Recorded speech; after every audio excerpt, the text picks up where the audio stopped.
Hello everyone, good morning. कैसे हैं आप लोग? उम्मीद करता हूं आप सब बहुत अच्छे होंगे और अपनी स्टडी लगातार कर रहे होंगे। आज हम बात करेंगे शॉर्ट वीडियो में एक कंसेप्ट की जो थियोरेटिकली और प्रैक्टिकली काफ़ी इम्पॉर्टेंट है एग्ज़ाम के लिए। कंसेप्ट है हमारा एरर। पहले एरर को समझेंगे और फिर टाइप्स ऑफ एरर्स को समझेंगे। राइट। एरर का मतलब क्या है? जब आप बिजनेस एस्टेब्लिश करते हैं, बिजनेस को रन करते हैं, तो काफ़ी सारी ट्रांजेक्शन्स आपको परफॉर्म करनी पड़ती है ना। और वो मैक्सिमम ट्रांजेक्शन मनी के टर्म्स में एक्सप्रेस की जा सकती हैं, मनी के टर्म्स में कन्वर्ट की जा सकती हैं। उन्हीं ट्रांजेक्शन्स को जो मनी के टर्म्स में कन्वर्ट की जा सकती हैं हम फाइनेंशियल ट्रांजेक्शन्स कह सकते हैं। फाइनेंशियल ट्रांजेक्शन्स का अपना एक रिजल्ट होता है जिसको आप फाइनेंशियल इवेंट कह सकते हैं।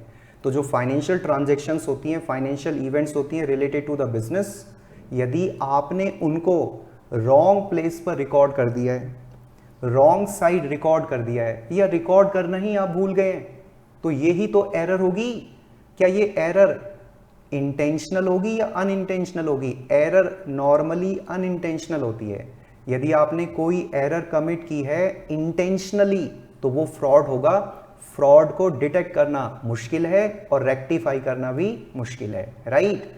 तो इसका मतलब जो एरर्स होती हैं वो अनइंटेंशनल होती हैं, उनको हम 3 स्टेज में डिटेक्ट कर सकते हैं और फिर रेक्टिफाई कर सकते हैं। इसी पर्पज से हमें एक चैप्टर पढ़ना पड़ता है प्रैक्टिकली, रेक्टिफिकेशन ऑफ एरर्स का। राइट। तो समझ गए, व्हेन अ ट्रांजैक्शन और event of financial nature are recorded at wrong place, at wrong side, or not recorded at all, this is called an error. It was not intentional. Right। errors को हम broadly 2 categories में divide कर सकते हैं। First category होगी errors of principles, second category होगी clerical errors की। Clerical errors को भी फर्दर 3 कैटेगरीज में डिवाइड किया जा सकता है, errors of omission, errors of commission और फाइनली कंपनसेटिंग एरर्स। तो हम सबसे पहले बात करेंगे एरर्स ऑफ प्रिंसिपल की। ठीक है, सबसे पहले हम बात करेंगे एरर्स ऑफ प्रिंसिपल्स की। यदि आपने कोई ट्रांजैक्शन इनकरेक्ट मैनर में रिकॉर्ड की है बुक्स ऑफ अकाउंट्स में, तो उसी को आप एरर्स ऑफ प्रिंसिपल कह सकते हैं। मतलब आपने जर्नल एंट्री पास कर दी है without following the accounting principles. They arise when a financial transaction is recorded in the books in an incorrect manner, that is journal entry is not as per the accounting principles. Example के रूप में आपने capital expenditure को revenue expenditure treat कर लिया और उसकी recording कर दी, या आपने रेवेन्यू एक्सपेंडिचर को कैपिटल एक्सपेंडिचर ट्रीट कर लिया, उसकी रिकॉर्डिंग कर दी है। तो कैपिटल एक्सपेंडिचर को रेवेन्यू मान लिया या रेवेन्यू को कैपिटल एक्सपेंडिचर मान लिया, तो ये गलती हो गई आपसे। तो इसी को एरर्स ऑफ प्रिंसिपल कहा जाएगा। आपने मशीनरी को रिपेयर कराया, उसको रिपेयर अकाउंट में डेबिट करना चाहिए था, लेकिन आपने मशीनरी अकाउंट को डेबिट कर दिया, तो ये भी गलती हो गई। इसको भी एरर्स ऑफ प्रिंसिपल कहा जाएगा। इसकी वजह से क्या होगा? इसकी वजह से ट्रायल बैलेंस अफेक्ट नहीं होगा। समझ गए? Such errors are normally committed while recording in the journal. Such errors will not affect the trial balance। ठीक है, आपने रिकॉर्डिंग तो की है बुक्स में, लेकिन इनकरेक्ट मैनर में रिकॉर्डिंग की है, इसी वजह से ट्रायल बैलेंस अफेक्ट नहीं हो रहा है। ट्रायल बैलेंस में डेबिट साइड क्रेडिट साइड के इक्वल हो जाएगी। ठीक है, अब हम बात करेंगे एरर्स ऑफ ओमिशन। मतलब आपने रिकॉर्ड करना भूल गया, या तो डेबिट और क्रेडिट दोनों जगह रिकॉर्ड करना भूल गए, जिसको आप बोलेंगे कंप्लीट ओमिशन, या आपने डेबिट तो कर दिया लेकिन क्रेडिट नहीं किया, इसको बोलेंगे पार्शियल ओमिशन। राइट। तो errors of omission means that a transaction is not recorded, posted, transferred either wholly or partially in the books of accounts. Complete omission और पार्शियल ओमिशन 2 पार्ट्स में हम डिवाइड कर सकते हैं। कंप्लीट ओमिशन तो बता रहा है कि आपने ना तो डेबिट किया ना क्रेडिट किया। ठीक है ना, इससे ट्रायल बैलेंस हमारा अफेक्ट नहीं होगा, मतलब ट्रायल बैलेंस एग्री कर जाएगा। जो कंप्लीट ओमिशन है वो नॉर्मली कब होती है? जब आप जर्नल एंट्री करते हैं या जर्नल से आपको पोस्टिंग करनी होती है लेजर में, तब नॉर्मली कंप्लीट ओमिशन के ज्यादा चांसेस होते हैं। राइट। अब पार्शियल ओमिशन का मतलब क्या है? आपने डेबिट कर दिया, क्रेडिट नहीं किया, तो इससे ट्रायल बैलेंस एग्री नहीं करेगा, मतलब ट्रायल बैलेंस अफेक्ट होगा। ये कब होगा? जब आप पोस्टिंग कर रहे हैं लेजर में। तब एक्चुअली पार्शियल ओमिशन वाली एरर होने के ज़्यादा चांसेस हैं, राइट। अब हम बात करेंगे next, errors of principal.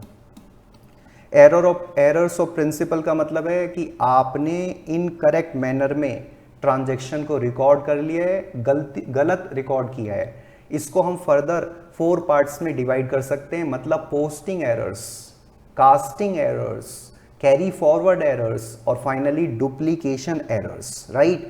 Posting errors का मतलब है रॉन्ग अकाउंट में रॉन्ग अमाउंट और रॉन्ग साइड, इससे ऑब्वियस सी बात है ट्रायल बैलेंस अफेक्ट होगा।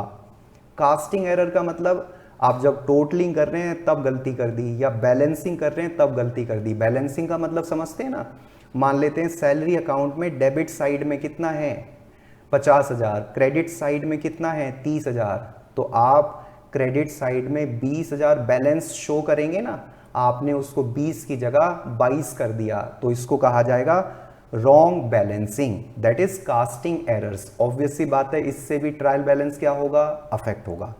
आपने कैरी फॉरवर्ड करते हुए आपने पिछले पीरियड का जो क्लोजिंग अमाउंट है, नेक्स्ट पीरियड का जो ओपनिंग अमाउंट है या ओपनिंग बैलेंस है, वहां गलती कर दी है या गलत अकाउंट में पोस्टिंग कर दी है, मतलब कैरी फॉरवर्ड कर दिया है, गलत अमाउंट करा है, तो वो हमारी क्या होगी, कैरी फॉरवर्ड एरर होगी, उससे भी हमारा ट्रायल बैलेंस अफेक्ट हो जाएगा।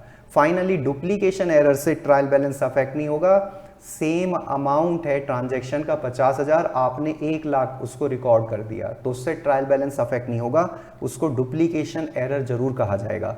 Recording the same transaction twice in the original book of entry, trial balance will not affected, okay. अब फाइनली कंपनसेटिंग एरर का मतलब मैं ये कह सकता हूं, आपने गलती से मशीन अकाउंट को डेबिट कर दिया 50,000 से, आप गलती छुपाने के लिए मशीन अकाउंट को 50,000 से ही क्रेडिट कर देते हैं, तो क्या ट्रायल बैलेंस अफेक्ट होगा, नहीं ना। डेबिट करा गलती से, उस गलती को छुपाने के लिए क्रेडिट कर दिया, तो ट्रायल बैलेंस तो अफेक्ट हुआ नहीं ना। इसी को कहा जाता है कंपनसेटिंग एरर, मतलब एक गलती छुपाने के लिए दूसरी गलती आप कमिट कर रहे हैं। One set of errors on the credit side of a specified amount is counterbalanced by another set of errors for the same amount on the debit side, या vice versa भी हो सकता है। Due to this trial balance is not affected. I hope कि ये वाला concept आपका समझ में आ गया हो। ये कॉन्सेप्ट आपको ट्रायल जब आप रेक्टिफिकेशन ऑफ एरर करेंगे तो वहाँ भी काम आएगा, और जैसा मैंने स्टार्टिंग में बताया थ्योरेटिकली और प्रैक्टिकली दोनों पॉइंट ऑफ व्यू से काफ़ी इंपॉर्टेंट है। इस पर MCQ भी एग्जाम में काफ़ी बार आता है। आई होप कि आपको क्लियर हो गया होगा। Thank you, God bless you all. और आपको अच्छी लगी हो वीडियो तो शेयर करिएगा और कमेंट करके मुझे बताइएगा, राइट। Thank you.